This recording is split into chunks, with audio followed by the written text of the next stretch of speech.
Hello, mate. How are you? Can you see me? It's another band. All the Muslim cars. It's another band. All the Muslim cars now. With your bag it up. Light up my card with a sweet one, please. Someone flips me a bag it up. Say, it's another one. It's another one, yeah. It's a full strand, yeah. It's another one. It's another one, yeah. Hello, mate. Good morning. How are you? Good morning. Good Friday to all our viewers. Good Friday Rico. to it. How are you doing, mate? You all right, Ra? Of course, man. Look, it's the first day of spring. Look outside. The sun's out. Gun's not out yet, but after Ramadan. Ramadan there's, Mubarak to all celebrated. Thank you so much. And happy Easter to everyone who's going to celebrate that this weekend. Thank you very much. Yeah. I've actually got a little guest that I know that you she was supposed to be going out, but it's been slightly delayed. So just to say hello to all the people out there. Okay. Say hello, my Lulu pie. You're gonna introduce so youngest this is my boxing daughter, analyst, Liana. Lulu. Liana. Okay. This is my daughter, Liana. She a boxing fan? She's gonna be a huge fight fan soon. Question is, are you going to let her fight herself? Hell to the no.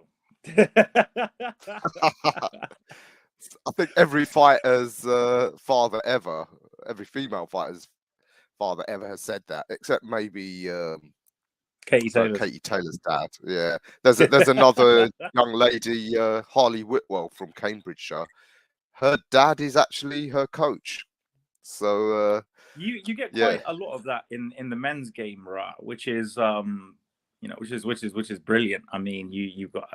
I mean, obviously, you get some cases in which Teofimo Lopez's dad. I think that he could probably chill out once or twice. Listen, when it's dads as coaches, you know they're just trying to live their dream through their son. Oh, mate, yeah, of course. I mean, the biggest case of that, I would say, would probably be Big John Fury. Oh my God, yeah. I mean, talking of, we got a few boxing things to talk about now. When we last spoke on your, was it your Twitter space? The dust was still hadn't settled from the fallout from the undisputed heavyweight fight. I don't know about you. I'm Team AJ all the way. I like Tyson Fury. I'm Team AJ all the way as well, mate. To be honest, I feel AJ actually signs contracts. I feel like everybody with a brain should realize who the real problem is in the heavyweight division with fights not getting made. I don't see how we can just be taken for idiots anymore. I like I said, I think I don't know which space I was on or podcast or whatever like that, but someone asked me, and they said the Wilder and Fury. To be honest, mate, I don't really want to speak about fantasy matchups anymore because that's what they are. It's fantasy matchups. They don't sign anything. They don't do anything. I think as boxing fans, we just need to concentrate on proper contenders like your Daniel Dubois, like your Joe Joyces. In fact, I from what I can see, the summary of today's episode, I think we've got a Joyce Zhang in there. What have we got there, Ra? Yeah, we're going to talk about some of the big fights upcoming over the next 3 weeks or a month. We've got Joyce Zhang. Of course, that's next weekend. Are you coming? I will be in the vicinity. I really want to go there. I did promise a certain boxer that I would support his show. I don't know if you, yeah. So, but I will know. I'll know soon. I'll know soon. All right, but yeah, we'll be talking about that. Of course, the massive fight over in America, Davis v Garcia. We got the undisputed super middleweight champ and possible pound for pound king Canelo fighting another of my local boys, John Ryder. Canelo's very happy for our John Ryder. Very happy. Absolutely, yeah. We'll be talking about him, and this one may be more for you than me. KSI v Fournier. Oh dear. You know, I'm a believer. If you're too old to know who these personalities are, you probably shouldn't be watching them. You're the right age to talk about that. But before we go into that, I do want to talk a bit about just last weekend, AJ.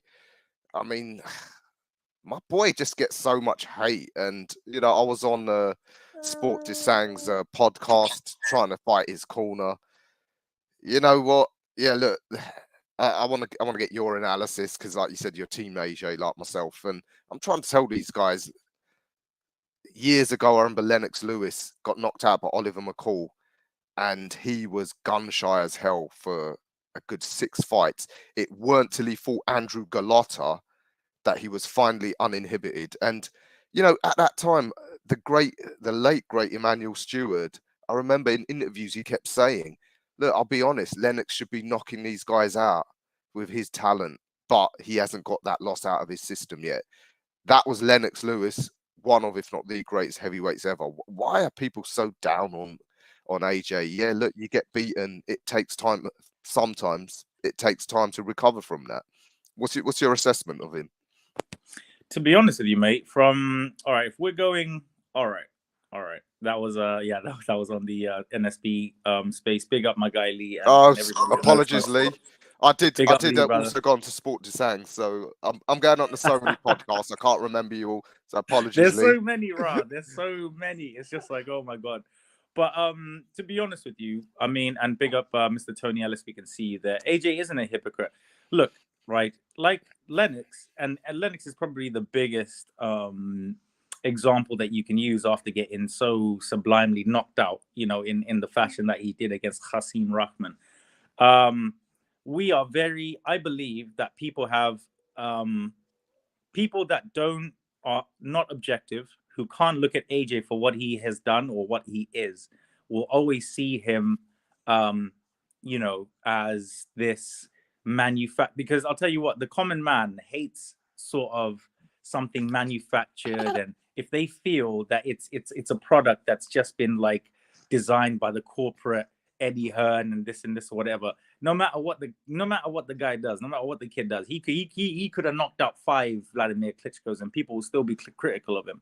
I don't really care. What I'm looking for right now is what Derek James is doing. You know, the 2 Usyk fights. I mean, if we're really, really being honest, the AJ from Usyk 1 and the AJ from Usyk 2 would have absolutely destroyed Franklin, right?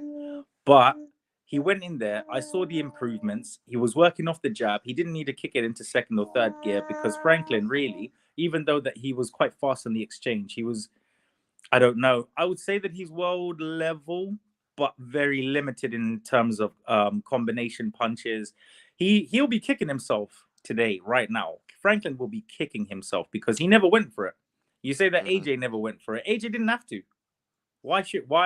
I don't understand. Why risk? You've got a new trainer. You know, you're implementing new things. You're still getting used to taking punishment after that Ruiz loss. Because like you said, it took Lennox a good 6 fights to get it out of his system. Lewis, you know, with AJ, he's not allowed. He's not allowed to like he's not allowed to be affected by anything. It's just people want sublime performances from him after losing twice to the pound for pound best, and you know, before beating Pulev, getting not more or less embarrassed, but having gone to America and losing in the fashion that he did. How do you not expect him to take time to recover?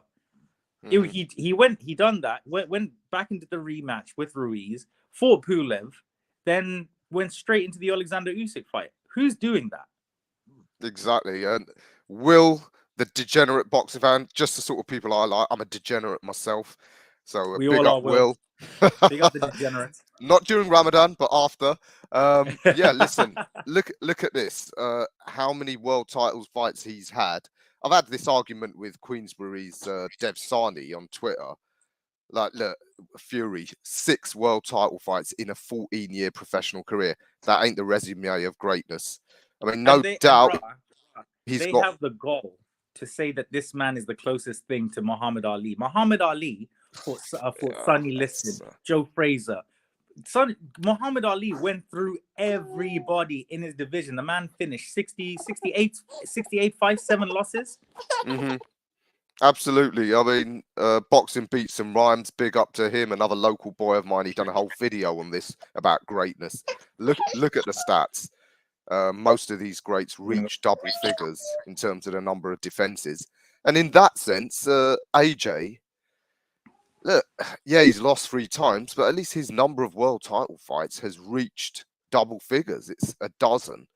That's twice the number of world title fights Fury's had. So, yeah, I mean, was it Will also said he thinks AJ knocks Fury out? I've made that prediction on Twitter, much to the amusement of everyone. Listen, if they were to fight next, I don't think he'd win. But if he's given the right amount of time with Derek James, which is a year, I think in 2024 when they fight, I think AJ can. I'm still tipping him to knock Fury out. And I tell you, I am as well. When Usyk accepted that bullshit 70-30 offer, I upped my prediction from Usyk winning on points to Usyk stopping Fury, because I thought, wow, this guy's had enough of this bullshit. He's going to really sort of hit top gear against Fury and do him in. Sadly, it didn't happen. But by the time these guys do fight, a lot of water will pass under the bridge. So, yeah, I really think, I'm still high on AJ. Like I said, I use Lennox Lewis as the historical precedence. At 33, that's still the prime years for a heavyweight. I think he's got a good 3 or 4 years in him at the top level. But this year, concentrate with Derek James, correct what you need to. And yeah, he might not be as exciting anymore. So what? Klitschko was boring for 10 years, but he's still one of the greats. You know, there was and big up Boxing Beats and Rhymes, actually. He brought this up in the Boxing Beat Weekly. The thing is with the thing is with AJ and Fury is that, you know, and I don't understand how you can still have hate for this man. If anybody else, any of the other contenders, first of all, none of the other contenders have gone on the run that he has been on. And if they did, they would lose. That's the whole point. Mike Tyson lost, right? Muhammad Ali is considered the greatest fighter ever, lost. Roy Jones Jr. lost. I mean, it was... But the greatest fighters in the world, if you fight the best fighters in the world, you're going to lose eventually, right? And no one even cares. Do you know what I mean? Like, no one cares if you lose. If the manner in which you lose you do yourself, your fans proud. And this is the thing with Lucas Fury. And this is why that he's losing so many fans at the minute, Ra, is because people are seeing through that bullshit, Ra. Like, you don't think people are seeing through his stuff. There's Tyson Fury fans that I've been speaking to, long-term Tyson Fury fans, right? Oh, he's the greatest man born from his mother, this, that, and the third, like all that lovely bollocks. But they can see that he just takes calculated fights as and when. I've got a question for you, Rob. Who do you think that he's gonna fight next? Because I asked this on my space, right? And I don't know. That's a question and a half, because Usyk's out of the picture for now. Out of everybody, I want to know who you have next, because I think he probably wants AJ, because, again, as you said, he's calculating. He probably thinks, AJ is not yet back on firing on all cylinders. Now's the time to get him, and he's still a massive payday. Because John Fury's already dismissing talk of Joe Joyce, who we're going to come to. Which is a shame. Why not fight? Why? So then now AJ's got to fight Joyce and take his own. Well, exactly. This is, as you said, this is Fury's game. Another of my favorite YouTubers, Hatman, said this is what Fury does. He does the Mayweather thing of let the top contenders knock lumps out of each other. When one of them looks sufficiently diminished, then take them on. So yeah, I don't know who's left for him that's credible, because I think that's why Fury's gone silent now, because he might have painted himself into a corner. You've got Frank Sanchez. You've got obviously, you know, Dubois going to be fighting somebody else. There's a lot of contenders that Fury could fight. You know, coming up. I mean, even Bakoli, for fuck's sake. Like he's just come. He's just come off really good wins off of Yoka. I never rated Yoka. Never ever rated Yoka. Not once in my life. Even when he won that bullshit gold medal, I always knew that Yoka was terrible. But still, we must always give Martin Bakole the props that he deserves. Get the man a title fight. Give Bakole a title fight. Big up the Congolese brother. Like Big Bakole needs a needs a needs a title fight, lad.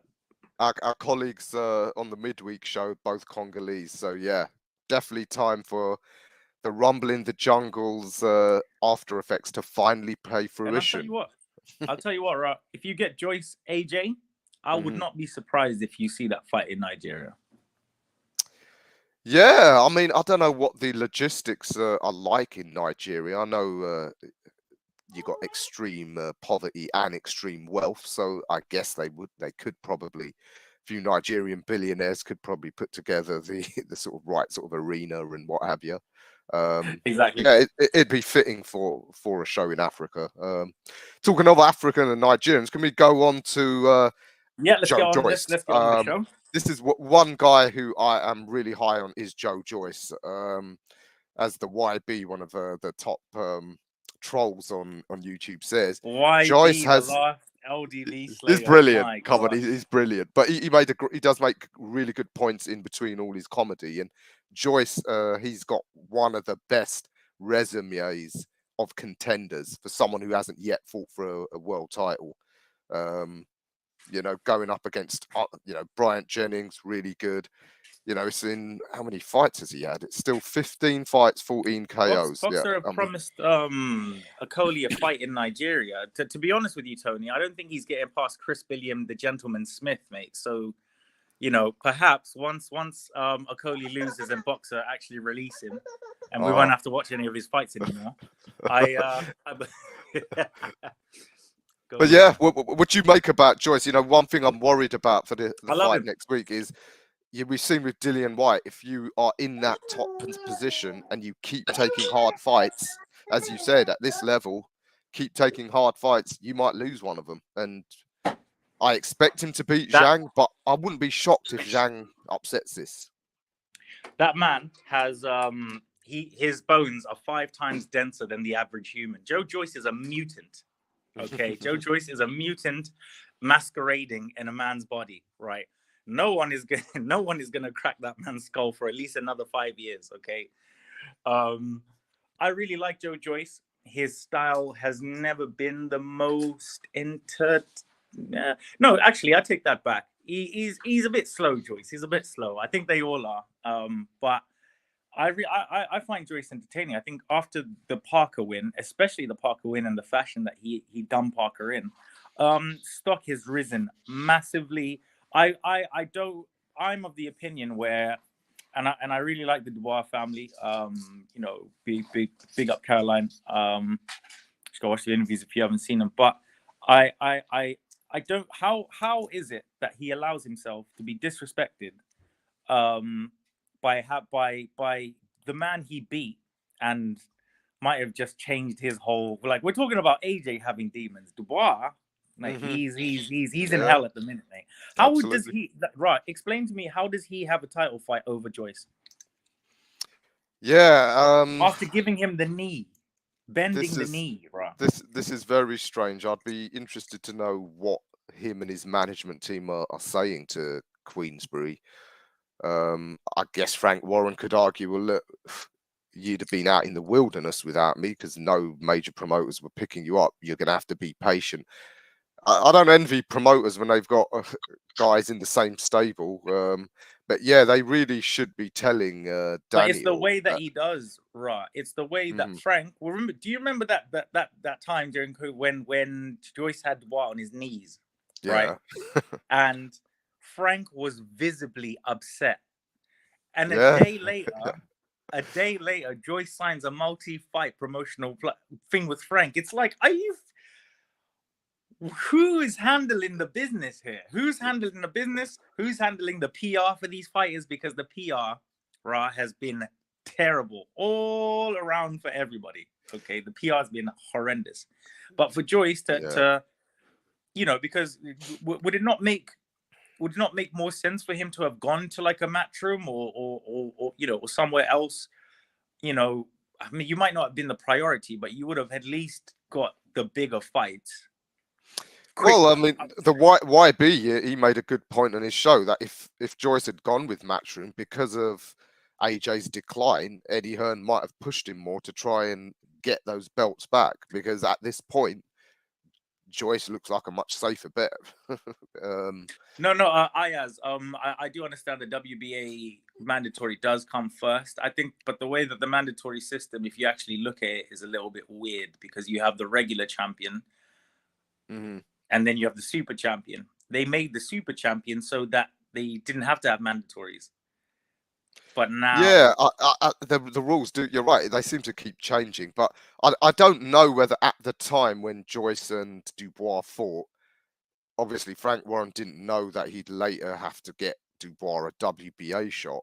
All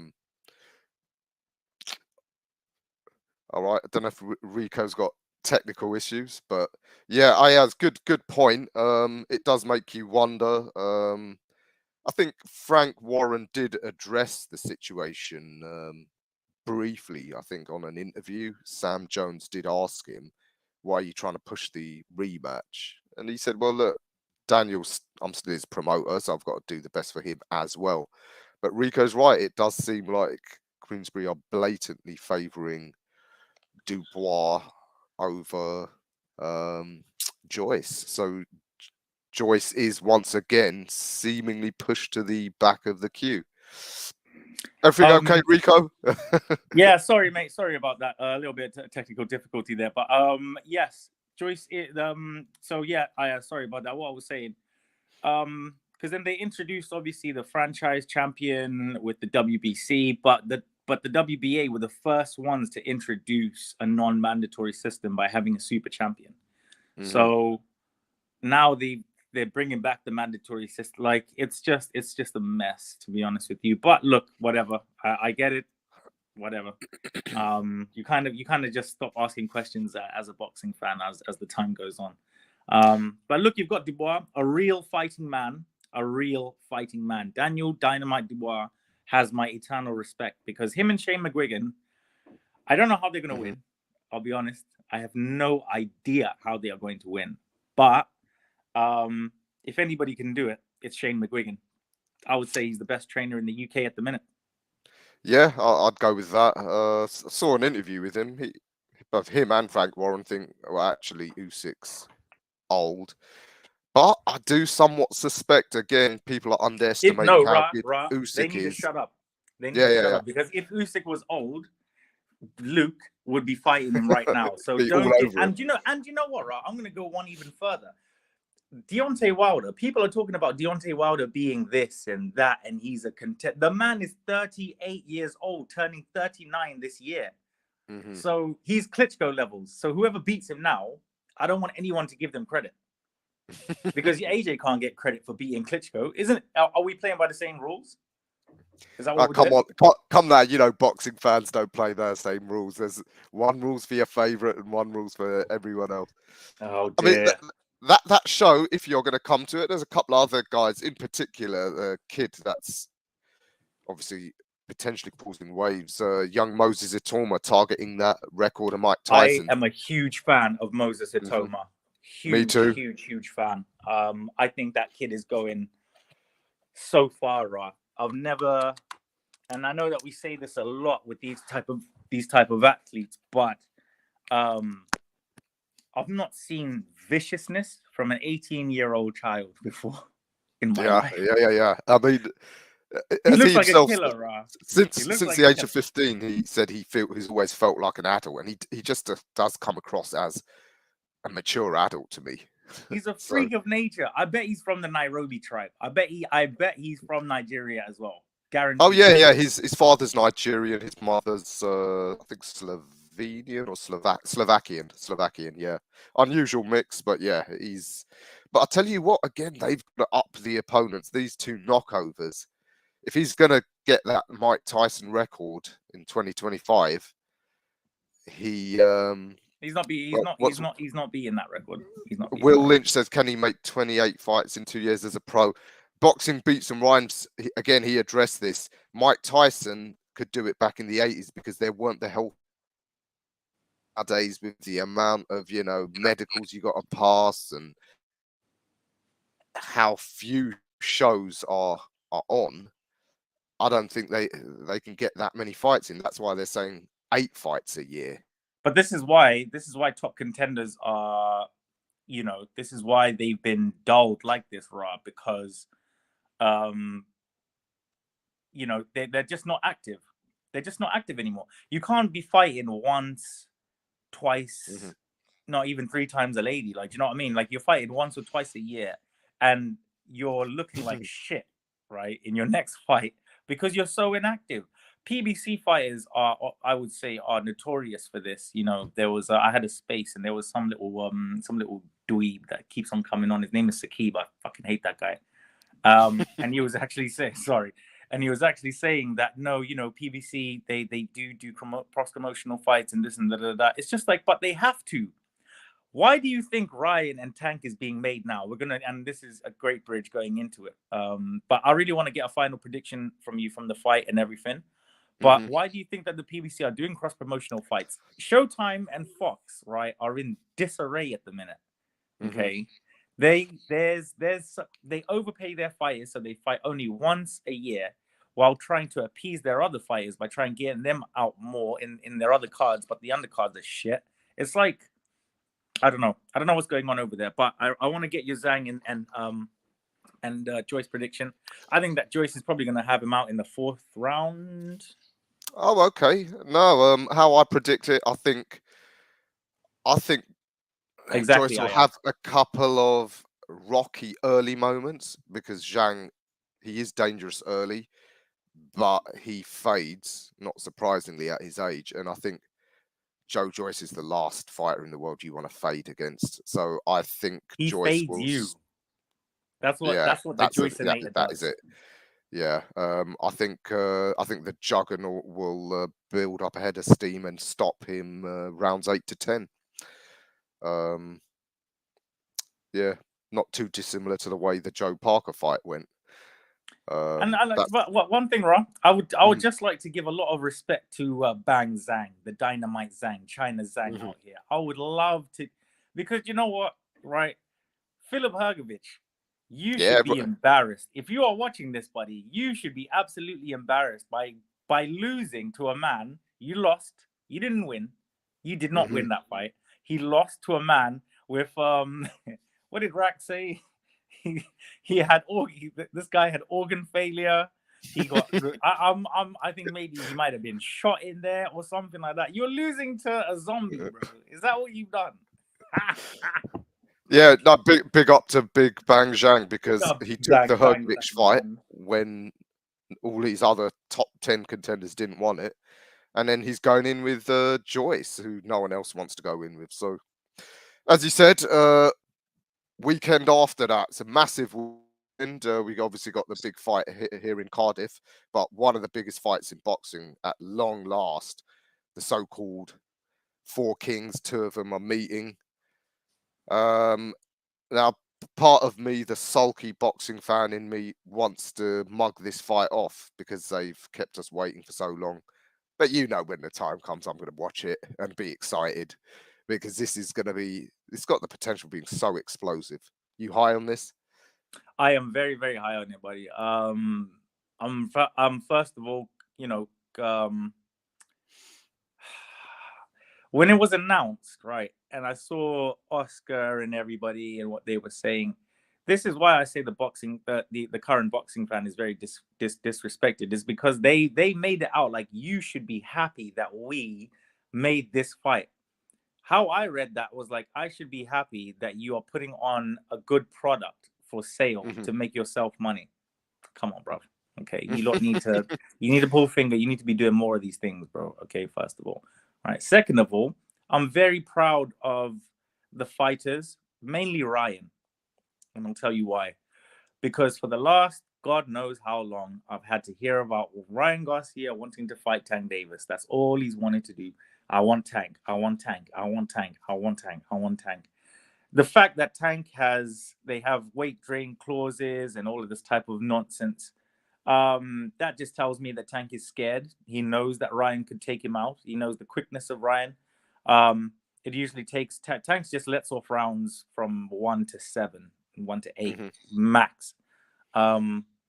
Until he picks you apart, gets the counter punch, and then really lays it on you to get the knockout, as you've seen with Rolly Romero and Mario Boris and many others, Santa Cruz.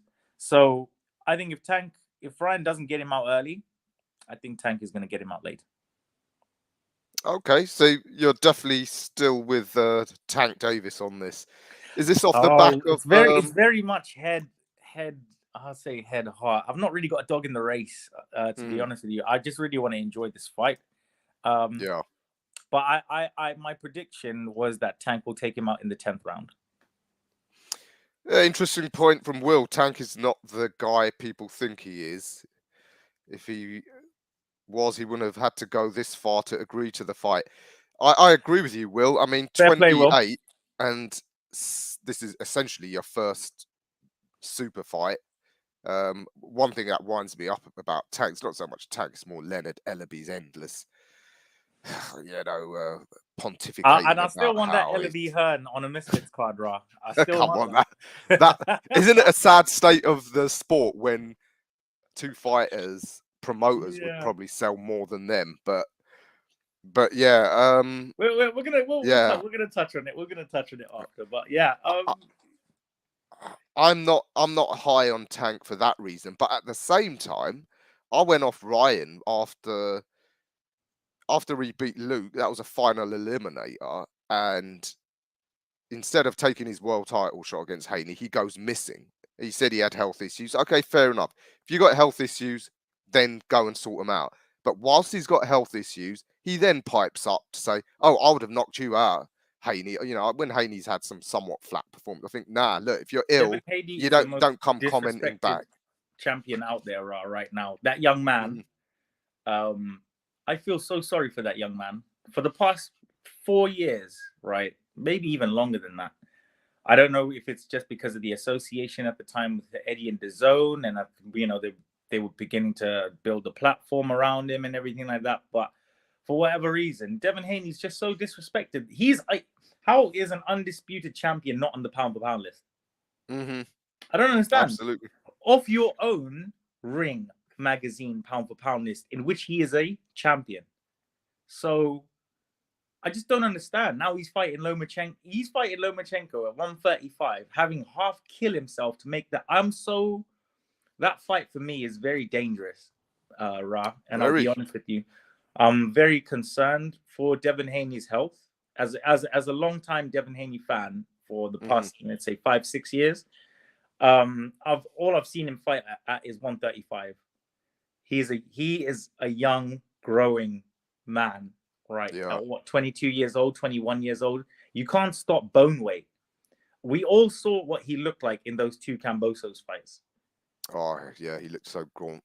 I'll tell you what, like you said, the disrespect. When we last spoke, you might recall I was sort of half digging Usyk out for, in the end, not taking the Usyk fight. Yeah.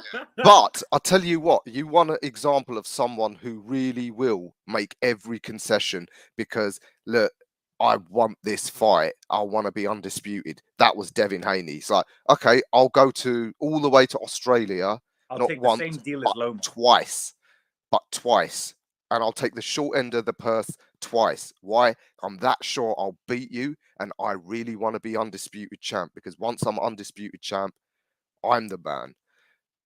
Like Devin you said, Haney so is a real fighting man, Ra. He is absolutely for real. And as you said, the Loma fight, it is dangerous because Loma's still that good. And how gaunt he looked on the scales. I know he's still young, so he might recover from it more. But I think this is the very last time, Ra, that we're going to see him at 135. Please, Devin and Bill Haney, because it's if he was my son. Look, it's easy for me to say this or whatever like that, but that young man is trying to chase legacy, and he's putting himself in harm's way to do it. Not just obviously in terms of a boxing match, but more. The mental that he needs to actually be focused, because that diet that he's probably on, he probably hates everybody right now. Like he's probably in it, right? Like he's probably not even busting a nut for a fucking year. He is just going mad. It's Ramadan as well. Yeah, he's training through Ramadan, which if he's never done it before, he's never done it before. And apparently, what Tony's saying is that big up Tony Ellis, my brother, man. Big up Tony Ellis. Follow myself and right on Insta, Twitter. We'll get you back. But apparently, like if he is fasting in camp, that's bad, and the fight should be off. In my opinion, you can't fight. You cannot up. And coming from obviously having many Muslims friends, even going back as to when I was in like secondary school. And you'd have my friends like actually fasting, but you're still playing like football tournaments and stuff like that, and they're looking like shit on the pitch, like okay, do you know what I mean? So it's dangerous. It's dangerous, but fair play to Devin Haney. I just really want us to give that young man the respect that he so deserves. Shall I tell you something I'm really concerned as well about this fight, apart from the physical aspects? What's that, Rob? Politics, because my understanding is this is the last of his 3 fights with Arum. And look, that guy Arum, promoters are like, they protect their interests above all else. Loma is his man. Loma is a top-ranked loyalist. Haney, I think he thinks, well, you know what? I did what I needed to get the undisputed title. I'm now a commodity. After this, I'll be a free agent and I can field offers. So I just he's going back to the zone. That's what I thought. And he will fight Jack Catterall. And if that is the case, is Arum going to make sure that if it goes to scorecards, and it'll probably be close, look, at that level, that quality of boxing usually will be close. Well, what you're not taking into account is that no one cares about. This is just the one fight, right? For everything, because after that fight, those belts are going to be split up. Devin's not defending any of his belts. True, but if Arum wants to keep them in house, he might want to make sure Loma gets a decision. That's what I'm concerned about. If it's close. Well, this is the thing. Who's at 135 coming up now? It is Shakur Stevenson. So you've got Shakur Stevenson, you have got a Lomachenko, and you have got the WBC, WB. They will make sure that fight is for everything. Okay, trust me. Remember when AJ fought Klitschko for to unify the titles? The WBA super title just happened to become on the line after. Yeah. Right. So I genuinely, I wouldn't worry too much about all of that, because that man is very clever. Okay.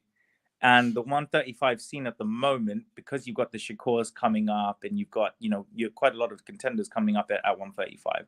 So Keyshawn, Keyshawn David, like you've got, so it's a great pool of talent at the minute.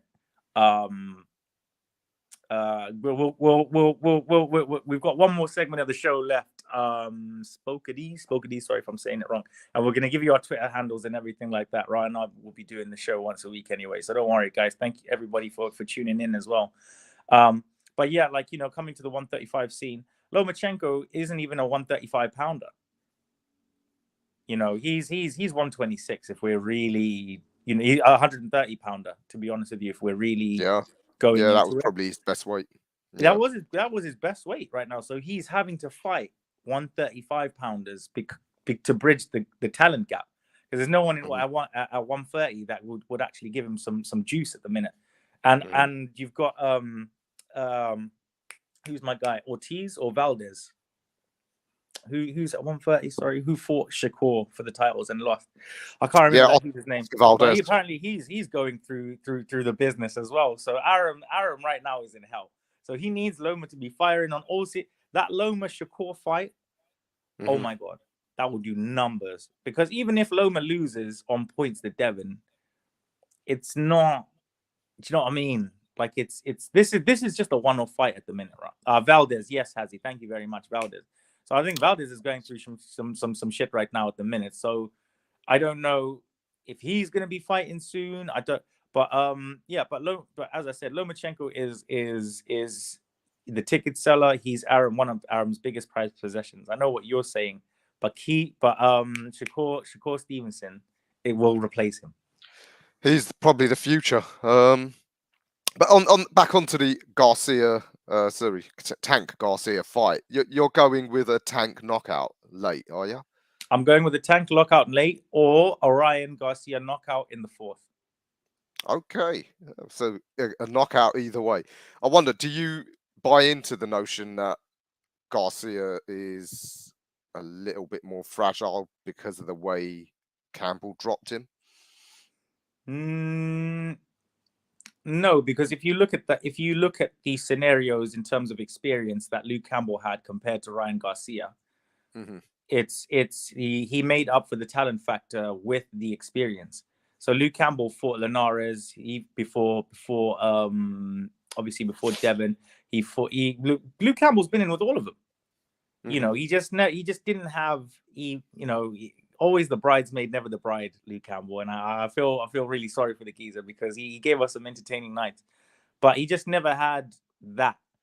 And I'm not calling him a journeyman, but Ryan needed, for me watching, if he needed to beat him in the fashion that he did.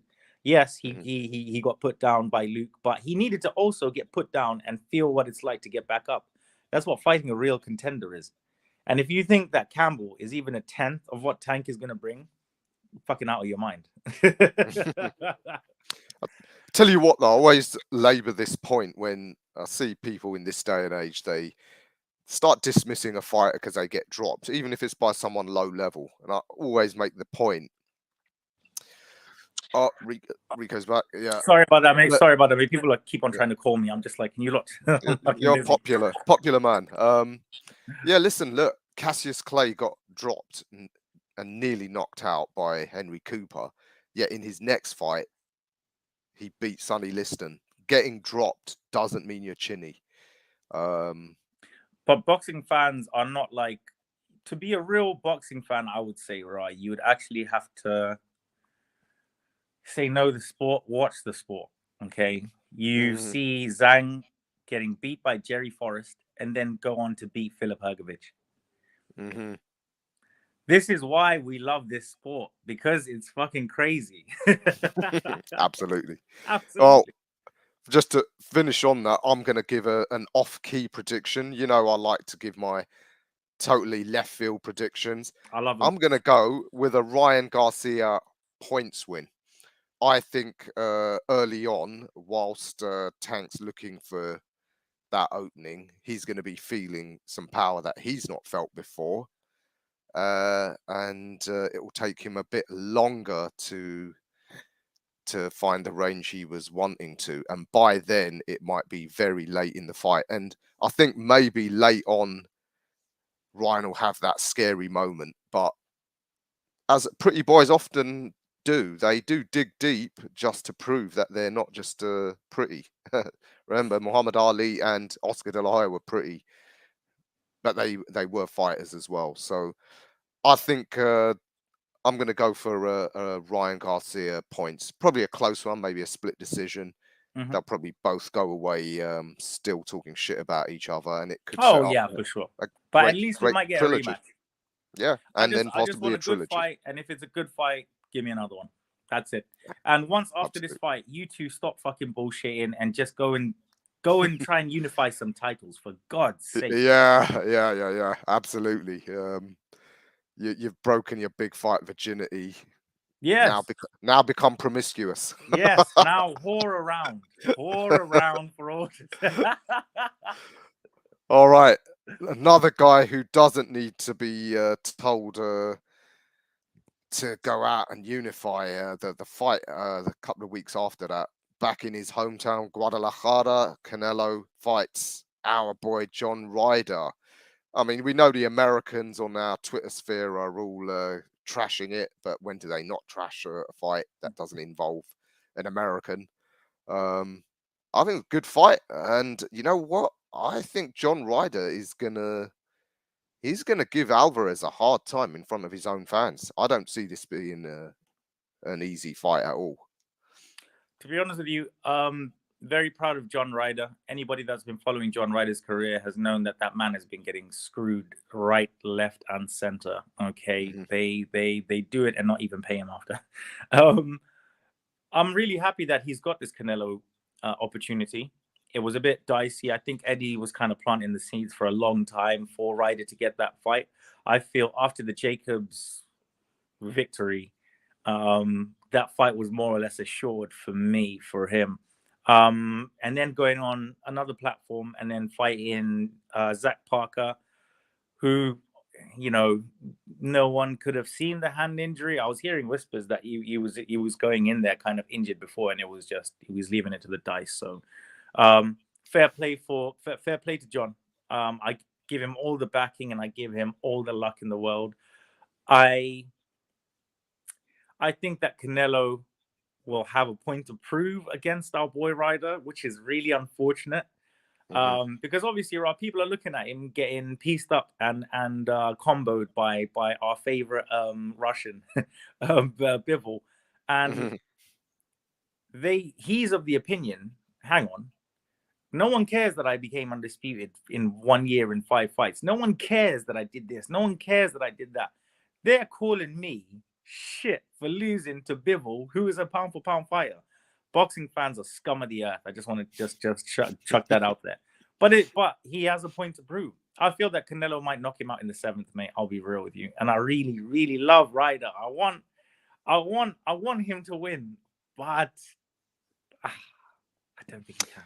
Yeah, as you said, I mean, it is good that John Ryder's got this shot, and hopefully he's getting well paid. Because when you talk about fighters that will take risks, I mean, look at his run of fights. He's had numerous unbeaten contenders, prospects, and what have you.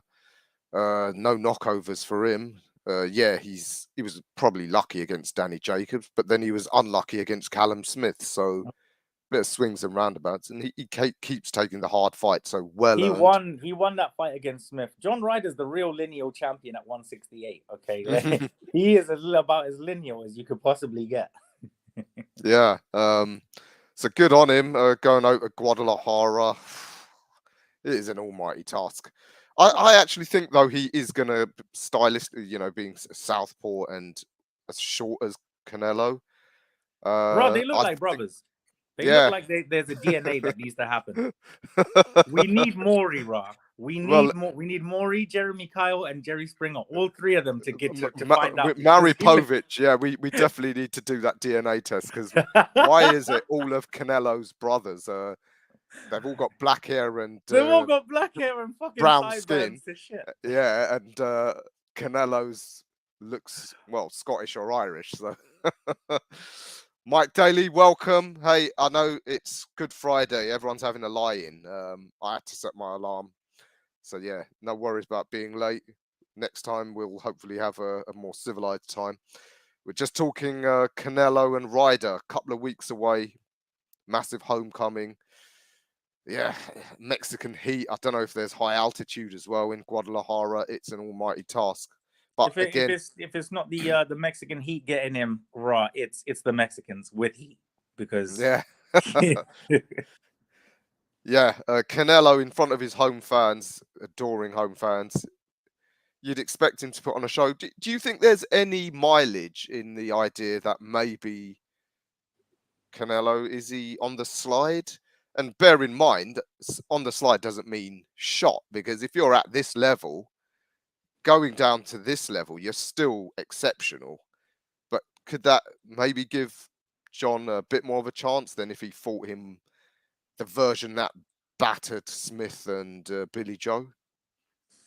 I think that version absolutely destroys our John Ryder. I'm glad that the Bivol loss has happened, because it does give our boy a bit of a chance.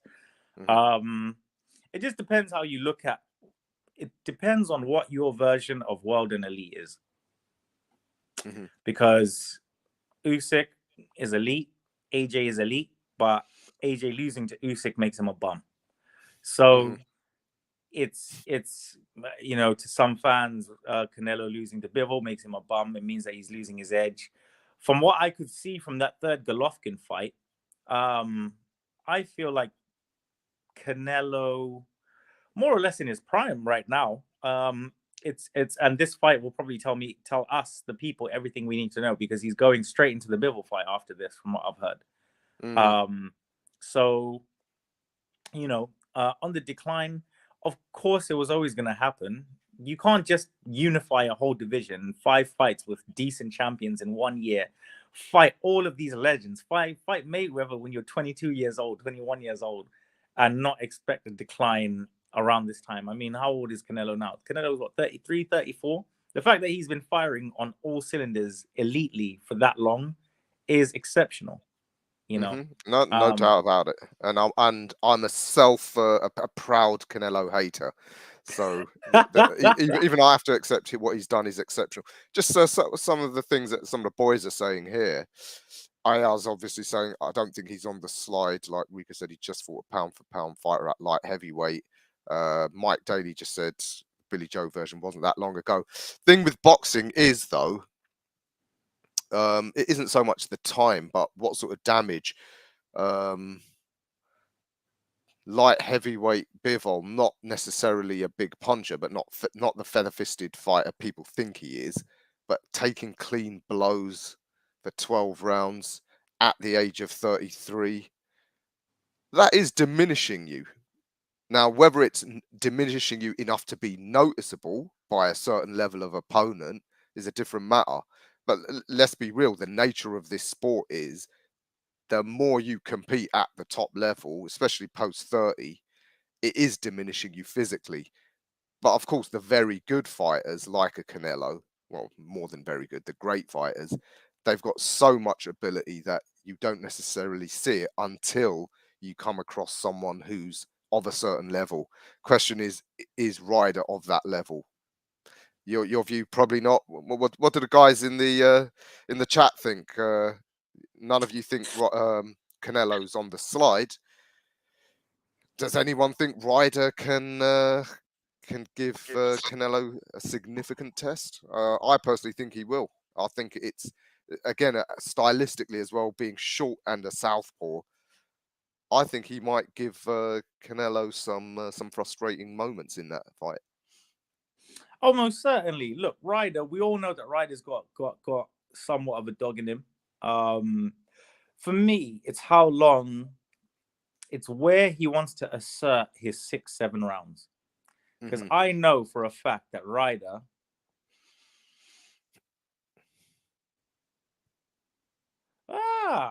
sorry, guys. An email just came through. I got accredited for Zhang. So yeah, sweet. Okay, yeah, it looks like I'm going to be there, Ra. Oh, right. Does that mean you're letting someone local down?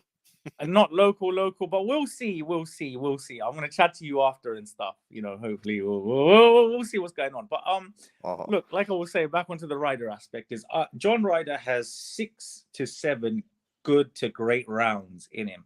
Okay, great rounds, in which that he can give Canelo the business.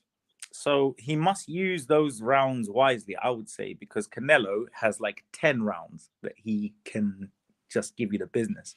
So if I'm John and I'm coming in with the game plan, I'm trying to let Canelo not ease into the fight, because that's what people do. People get scared of Canelo and they let him ease into the fight.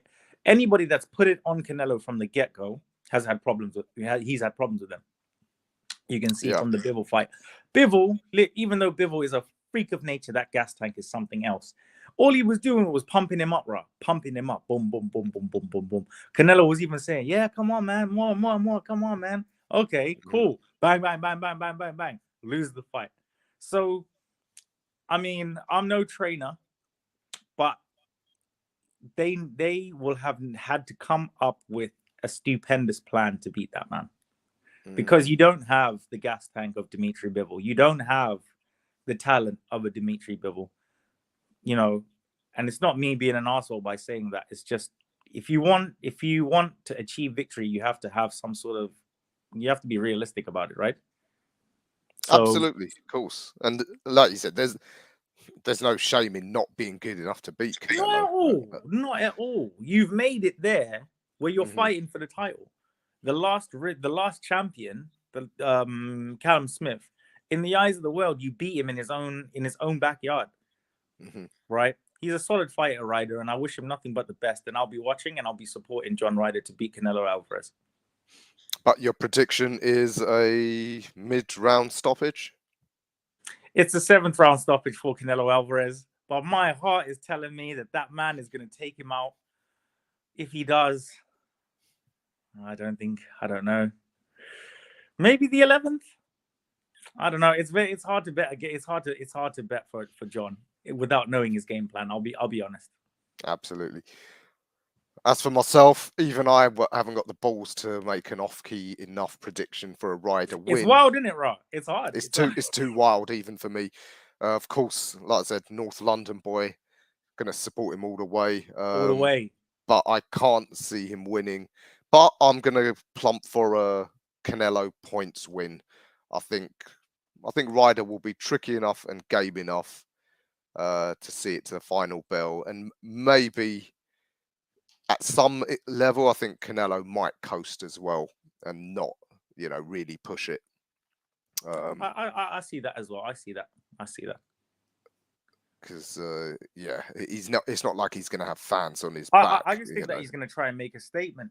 Right. I think that he's going to try and make a statement in front of all those Mexicans in the favelas, and he's going to want to rally the troops, mate. Right? You are going to hear. And this is what I'm saying. John ain't just fighting Canelo. He's fighting a country, a nation, right? So Godspeed to John Ryder, man. And I hope he gets an MBE when he gets back here. I hope so. And tell you what, depending on how he loses, there's still loads of great fights out there for him. There's loads. Right. There's loads. Like, at 168, look at the talent pool at 168. You've got I don't think Benavidez will fight him, but you've got a Caleb Plant.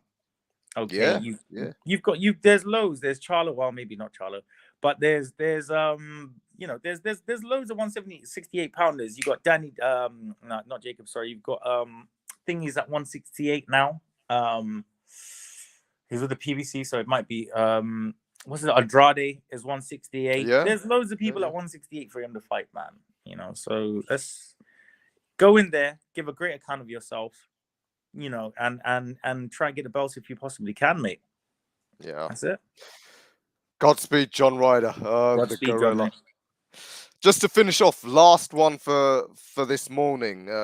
Thanks for everyone who got up early. I know you probably got woken up early by your daughter. So mate, I've been up from 6 had no o'clock, choice, mate. Sorry about last night's show, guys. That was completely me. Again, it was my daughter, but we're her mother and I are working on some good routines now. So it will be in the evenings because that's where we're at our most energetic, aren't we, Ra? But thank you so much, guys, for moving the show for us, and I hope everybody's obviously enjoyed now. But obviously, moving to that last point, mate. What do you want to ask? Yeah, man. KSI v Joe Fournier. All right. So KSI's been in the news using racial slurs. Even though I'm of that demographic, I weren't particularly offended because of who he is. I think, again, like I said, I don't follow it, but my understanding is these YouTubers are all about making a jackass out of themselves. But I don't know, is it going to get more people to tune in? People now want Joe Fournier to put this young, well, he ain't that young, he's 30, but put this guy in his place. Do I need to get on board with this? It's all a bit of fun. Look, mate. Stuff. Look, we cannot dissuade from the fact that Joe Fournier has fought professionally, right? He did win somewhat of a did he not win an intercontinental title or something to that effect? He has he was a boxer. He's obviously went away, made millions, and now is just bored. But if we are looking in terms of experience, he's the most experienced fighter that KSI has fought. And it is just, it's it's hard to say just a bit of fun when we've seen the major drawbacks that boxing has done to people. You know, your Jared McLennan's, your whatever. So I understand, but also the sport right now, Ra, is under attack. Right, it's under attack by performance enhancing drugs, by scandals, by constant nonsense and bullshit. Right, so with this, it seems that it's drawing that younger audience, because when you and me, Ra, stop thinking boxing, which we won't, we need these kids to keep it going. Yeah. Right? We have to. And this Misfits, although some of the craziest shit I've ever seen in my life, right? Having KSI fight 2 opponents and what the fuck? So Mike Daly's said that no more tag team boxing. He's not a fan of it. Oh mate, that tag team boxing. Give me oh mate, give us some of the pros on that tag team boxing. That was funny as fuck. But no, but the thing is though, Mike, it's we need something to get the kids interested in the sport, you know. Yeah. And they're interested in KSI and they're interested in this and this. Obviously you have the cancel culture in the sense of that, you know, what he said about the words and this or whatever like that. You know, take that how you want. It's if you're from a certain, you know, you're growing up from a certain hood. Myself, I grew up in Slough, where there's a huge multicultural balance of people there. People say like stupid words and stuff like that all the time. First of all, I blame him for the fact that you are an international star. What are you doing saying that word? You've obviously watched the video. Why would you put it out when you anyway, I've said to you earlier on in the video, I stopped asking questions because these people, they just don't know what the fuck they're doing. The PR again has been terrible. He apologized. He looked like he was in an underground bunker being held by Al Qaeda. Right, fucking saying gun to his head, saying sorry. Did you see that video? I haven't seen it. Mate, mate, they've literally got him reading something in there, and he's almost looking at the guards and stuff like that with the AKs around. Like, I just want to say I'm really, really, really sorry. You know, and I get it. You know, I get it. Like, fine, you're an idiot. Let's just move on from this, right? Yeah. What I think about Joe Fournier and KSI. I think that having watched the David Haye fight, please don't judge me for watching these weird fights, right? Is that Joe Fournier obviously has a bit of skill about him, and KSI needs people if he's going to be fighting Jake Pauls and this is or whatever like that. Because Jake, make no mistake, Jake Paul is not just this influencer boxer, mate. He's got skill. He's got mad skill. Okay, so not mad skill, but I've seen professional fighters who look like shit compared to Jake Paul. Yeah. All right. So at the end of the day, for me, it's something to get the young kids on, and you know, like more power to it. As long as it's safe, as long as we're not seeing any, you know, people get hurt in ways that changes their lives and their livelihood and with their families, I'm all for it. But the thing is, boxing is a dangerous sport anyway, so. It is what it is, but if it brings attention to the young demographic, I'm all for it. Yeah, I don't think we can overlook that. Some people, some old timers, you know, miserable old sods, you know, my age group, they say, "Oh no, it's not." But you know, our colleague Boxing King Media, yes, big up Boxing King. Big up to him, Gull. He's doing a great job on his own for his channel. He's getting everywhere. He made a point. He went to, you know, do you remember the ex-boxer Atiq Shafiq? Yes. He went to his gym that he runs now, and he said it was absolutely full of kids, and they all got inspired by your KSIs, your Jake Pauls, and these social media stars. It weren't because they watched AJ or Fury or Canelo. It's because they've watched KSI and these other YouTubers. And that boxing club was full of kids because of that. So it is working. If you're talking about the long-term promotion of the sport, Yeah, of course, we know, like anything, all those kids aren't going to stick with it, but that has always been the case. It's like people like me. As long as it gets the knives down, Ra, and as long as it gets the knives and the guns down, I don't give a shit, man. As long as these kids, instead of trying to kill each other, they fight and they become friends after and they move on, that's good enough for me, mate, to be honest. Absolutely. Do you have a prediction for the fight? I mean, I've never watched either of them. Just try not to fucking, both of you, just try not to get fucking killed, okay? But I do think KSI will win by KO. I think he's got a bit about him, KSI. I think he's not very technical at all, but that's fine. You're 30 and you're boxing, it's whatever. But yeah, I predict a knockout. I don't know what round, Ra. Don't even ask me.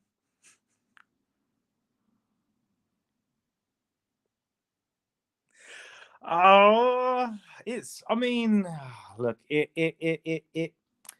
is what it is. I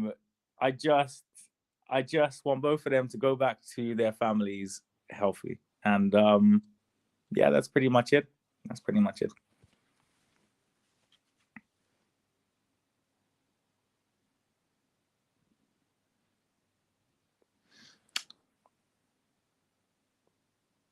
Sorry, mate. Give me 1 second. The sound just like cut out and everything. Give me 1 second. I'm just going to leave and come back in. Bear with me.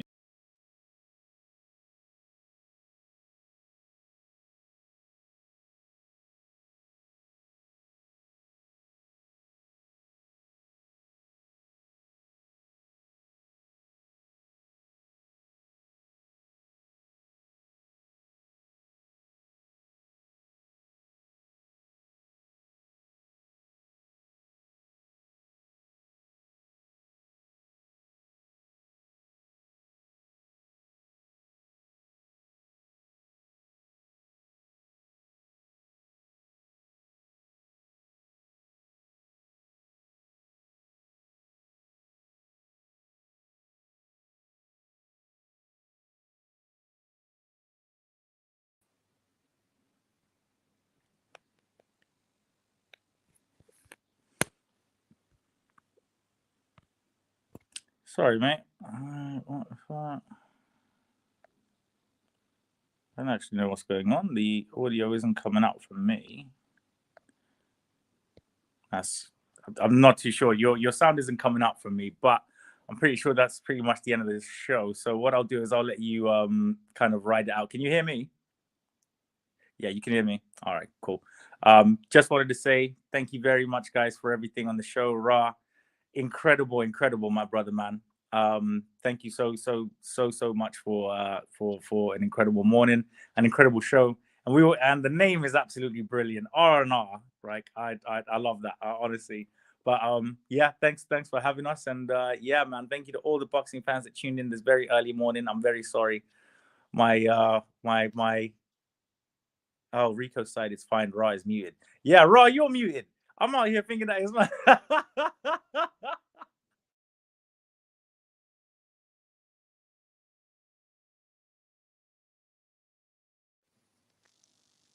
But yeah, no, I just want to say thank you very much, guys, for tuning into the show with me. I have got to pop up now. Ra, I will give you a message very shortly, but big up everybody, and thank you very much, Ikram and iBoxing Hub for such an incredible show and idea.